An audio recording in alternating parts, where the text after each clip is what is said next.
Hello, my name is Rez, and I'm a professional game programmer, and I do electrical engineering as a hobby.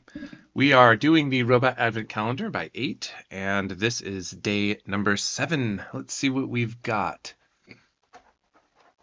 I've given up on guessing. I'm wrong every time. What is that? Yeah, it's at first I thought it was empty, but no, it's this. So this is one of the most incredible inventions in the world. This is a transistor. It is what makes modern computing possible. So it's a tiny little transistor. This transistor, I'm sure, is going to be used to actually drive these motors from the microcontroller. And so let's see what it says about a transistor. I've been waiting for this one. Okay, we've got amplified current. Compartment number 7 contains a component with 3 legs, the BC337 transistor. It's probably a bipolar junction transistor. A transistor is a component for amplifying current. It has 3 connections. From right to left, these are emitter, base, and collector. So it's got a little flat end. I don't know how well you can see that. I'll put it over here next to this white thing. There we go. So it's got this flat end. That is the front of the transistor. So if I lay it down, oh no, if I lay it down, that's the order. We'll talk about that more probably in the technical video.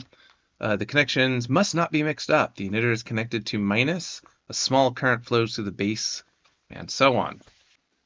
On this side, we have just a description of what transistors are. I'll go through this in the technical video, I think. Here we have the schematic that they want us to build, and then they talk about what that schematic is going to actually do, and then of course here they have a diagram. And I've listed the pin numbers here.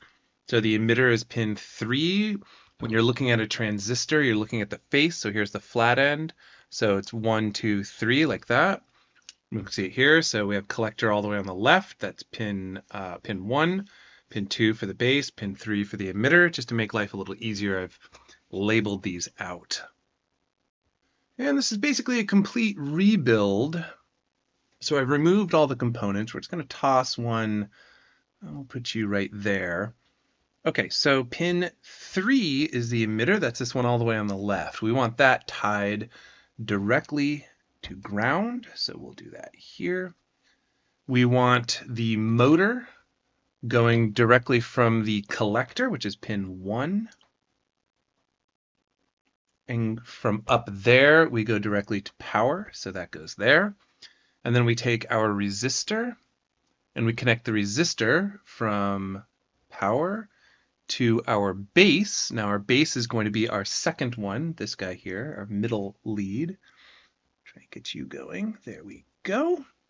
And we finally have one more thing that connects this same value, the same point, this base, to our switch, which in turn is connected to ground, which I've already set up here. So that should be okay. Now, of course, I have to add the power.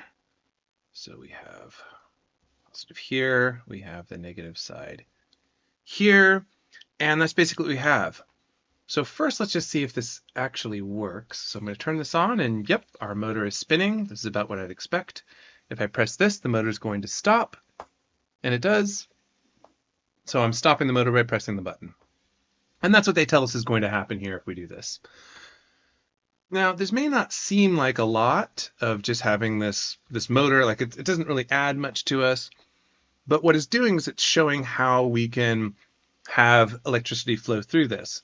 This is a very minor, simple example, but it's incredibly important. And I'll talk in much more detail about this in the technical video. So I'll see you there.